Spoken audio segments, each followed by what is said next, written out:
Hey guys, I'm Vanessa, and today I have a story for you. It's full of drama, faith, power, and a really cool painting sailing. I'm gonna to tell you about St. Michael Church in Hildesheim, a place where every stone and every painting has meaning. Are you ready? Let's go back in time. Okay, but wait, let's talk about Bernard. He is the creator of the church. But this guy wasn't your average bishop. He was like teacher to the emperor. He's super into art and also a kind of an architect. He loved Roman and Byzantine styles, and he wanted to make his city famous with art and faith. So he said, let's go build a church. Why not? And even he made the bronze doors that had this church, and he full of them of Bible articles or Bible stories on them. So yeah, when Bernard said, "Let's build a church," he meant a masterpiece. So here's the thing. This church was built over 1,000 years ago, between 1010 and 1023, in a town called Hildesheim in Germany. It was made by the bishop named Bernard, as I mentioned it. And wow, really, he's amazing. Anyway, this church is now an UNESCO World Heritage Site, and it's one of the best examples of something called Ottonian architecture. Basically, it's old, it's smart, and it was made to impress both God and the emperor. Well, to understand this boiling, we need to know that the creator was living in a time called the Ottonian period. It was super churchy, super imperial, and the Holy Empire was powerful, and the church was like besties with the empire, with the emperor. So the architecture wasn't built a place to pray in. No. It was used to show off. Like, look how smart and powerful we are. That's why everything in San Michael is perfectly symmetrical and super organized because order is equal to divine power. Now we have the architectural features. The layout of this church is wildly cool. It's got two choirs, two towers, two transepts, double everything. And the inside it's cooler than this. Why? Well, because they did this thing where the walls are alternate, they have column prayer, column prayer. It's like a church letters. It's amazing. Obviously, they had a technical concept for this, and that's called modular rhythm. Everything inside of this church is pointing your attention up for the real star of the show, the ceiling painting. Okay, for this part, I need that you use your imagination. Picture this. You walk in, very calm, very relaxed, seeing the church, seeing the architecture. You look up a couple of times, you didn't see anything interesting, but you decide look up again. So you look up, you expect a plain golden roof, but then bam, there's thing a giant painting over your head. Well, this painting was painted in 13th century, which is crazy old, but it's still here. It's still in the church. It's really amazing. It's really beautiful, and it's one of the few medieval painting sailings left in the world. And obviously, it's not just pretty. It's really meaningful. It's really powerful. It's like a comic. It has a really storytelling in it. It's amazing. As I mentioned it, this selling is really powerful and really meaningful. And mainly, the selling shows the tree of Jesse, which is basically the Jesus family tree. At the bottom, Jesse is lying down like he just took a nap. And boom, from his body grows the big tree full of Old Testament kings and prophets. At the top is Christ, and he is sitting on the throne surrounded by angels, full of angels. It's kind of like a Holy Family reunion, but painting on a ceiling. I don't know, I feel like you see and you can hear the oh, it's really powerful. As you notice, this ceiling has a lot of elements, and I need that you understand that these elements aren't there just because. Aren't there just because look pretty, aren't there just because look aesthetic. Isn't just a decoration, it's iconography. That means it tells a story throughout the symbols. In this selling has big figures because they are more important than others. Are figures that higher up because they are closer to heaven. And the colors are totally on purpose.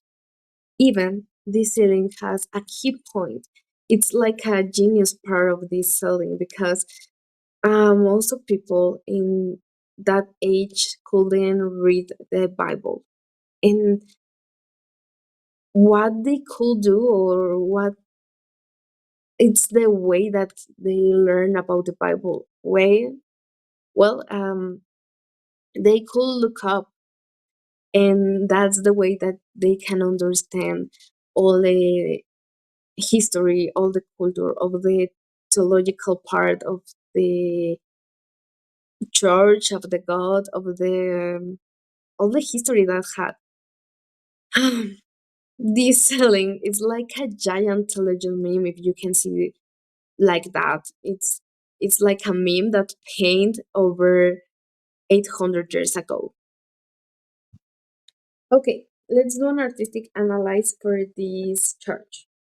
First of all, it's made of sandstone, brick, wood, stucco, and even bronze. Yeah, it's like a multitasking medieval right there.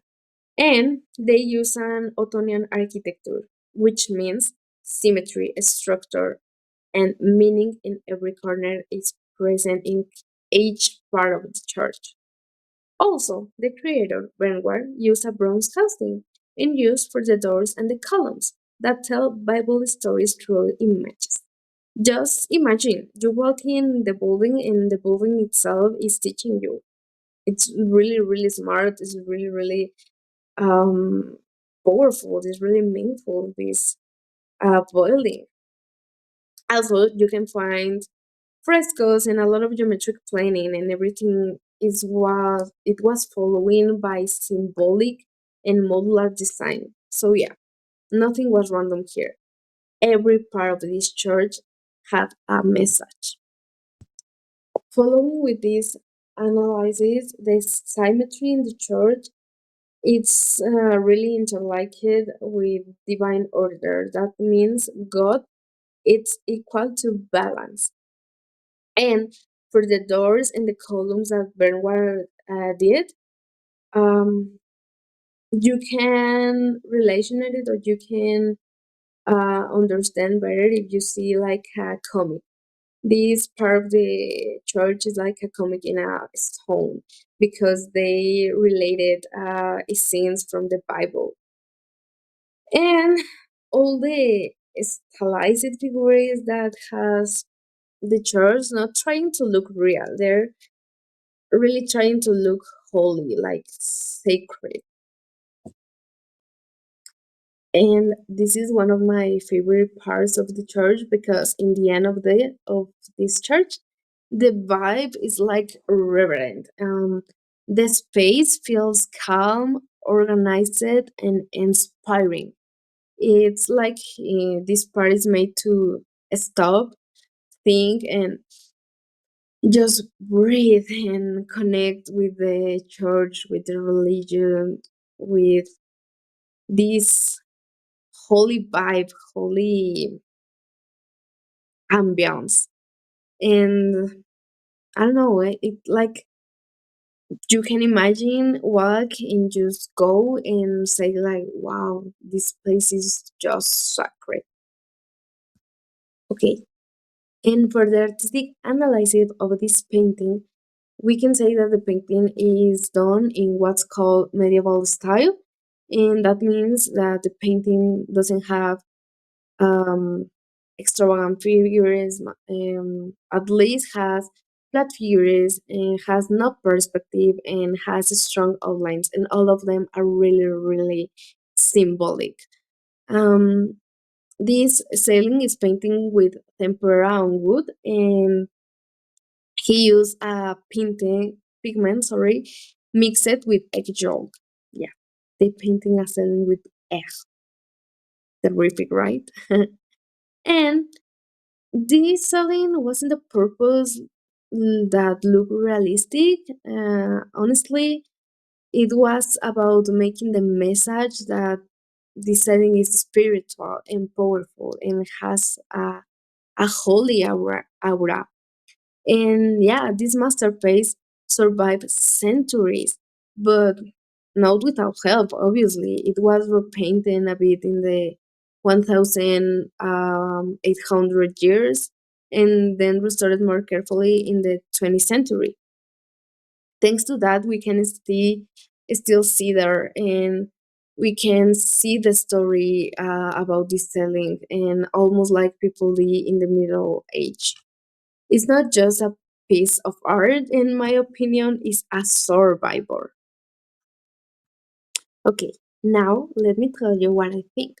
For me, this church is not just about old stones or fancy paintings. It actually speaks, like it tells a story without saying any word. Everything has a reason.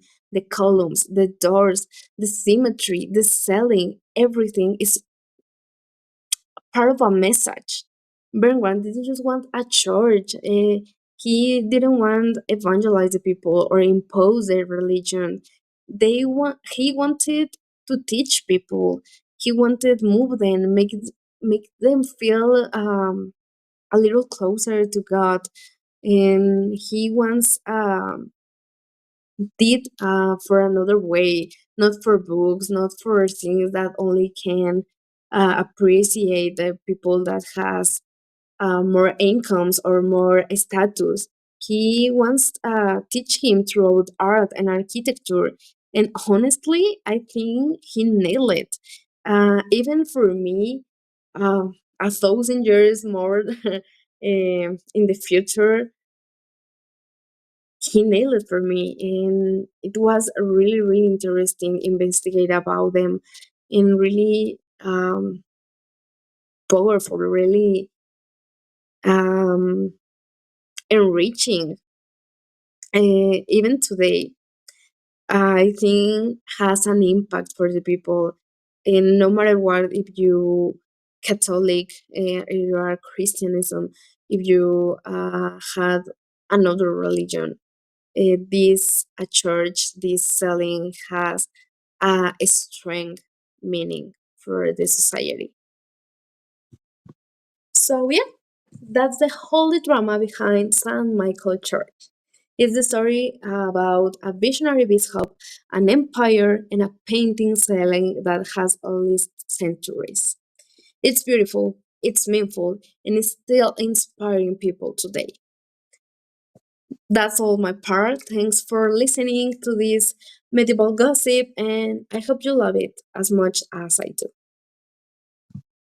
Oh, and before you go, tell me in the comments if you have any questions, if you want to know more about the carpet works on the columns, or any specific painting in the ceiling, or any specific material that you hear in the presentation. I love to know your thoughts, I love to know your questions, and I'll be happy to answer it. So, bye and see you in the comments.